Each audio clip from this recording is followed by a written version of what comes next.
Hi friends, అందరూ బాగున్నారా? నేను మీ స్వీటీ బేబీ.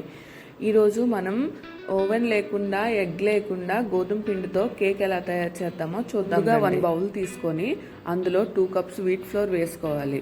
చిటికెడు బేకింగ్ సోడా, చిటికెడు ఉప్పు వేసుకోవాలి.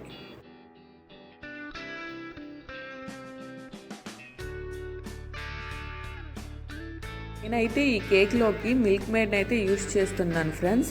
మీరైతే మిల్క్ మేడ్ ప్లేస్లో షుగర్ కానీ బెల్లం కానీ వేసుకోండి. లాస్ట్ టైం నేను బెల్లంతో చేసినప్పుడు కూడా ఈ కేక్ బాగానే వచ్చింది ఫ్రెండ్స్.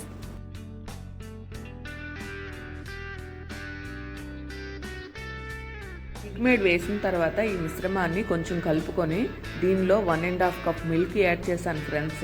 తర్వాత ఈ మిశ్రమాన్ని బాగా బీటర్తో కానీ, బీటర్ లేకపోతే స్పూన్తో కానీ బాగా బీట్ చేసుకోవాలి ఫ్రెండ్స్.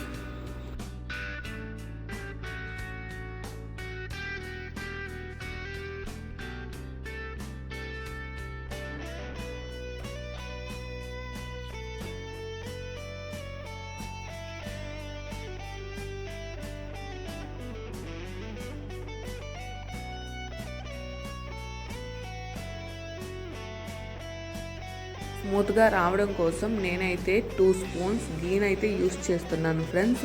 మీరైతే గీ లేకపోతే దాని ప్లేస్లో సన్ఫ్లవర్ ఆయిల్ అయినా యూస్ చేయొచ్చు.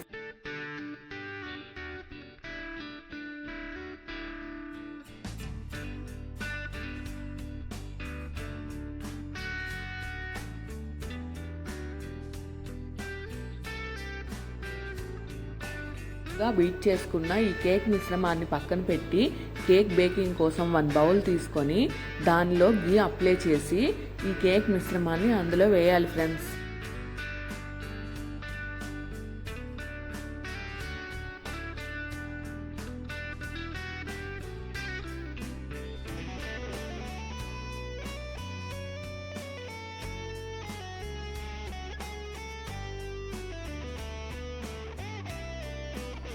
అయితే కేక్ పైన గార్నిష్ కోసం డ్రై ఫ్రూట్స్ అయితే తీసుకున్నాను ఫ్రెండ్స్. కాజు, బాదాం, పిస్తాను అయితే తీసుకున్నాను.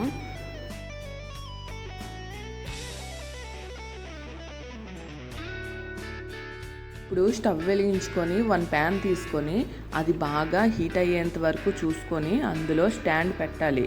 పెట్టిన తర్వాత కేక్ మిశ్రమాన్ని అందులో పెట్టుకొని 45 to 50 మినిట్స్ అయితే కుక్ చేసుకోవాలి ఫ్రెండ్స్.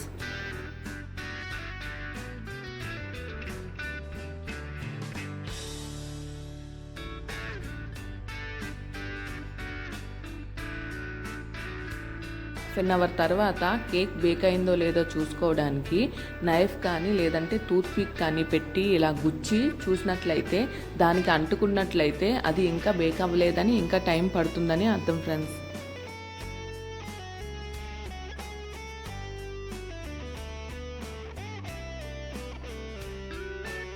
కేక్ అయితే బేక్ అయిపోయిందండి.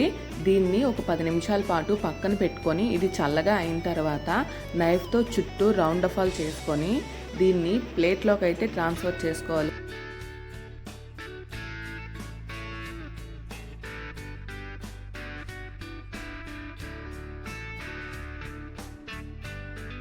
అయితే చూడండి ఎంత స్మూత్గా స్పాంజీగా వచ్చిందో. దీని టేస్ట్ కూడా చాలా బాగుంది. మీరైతే ట్రై చేయండి. మరి వీడియో కనుక మీకు నచ్చినట్లయితే please like, share and subscribe.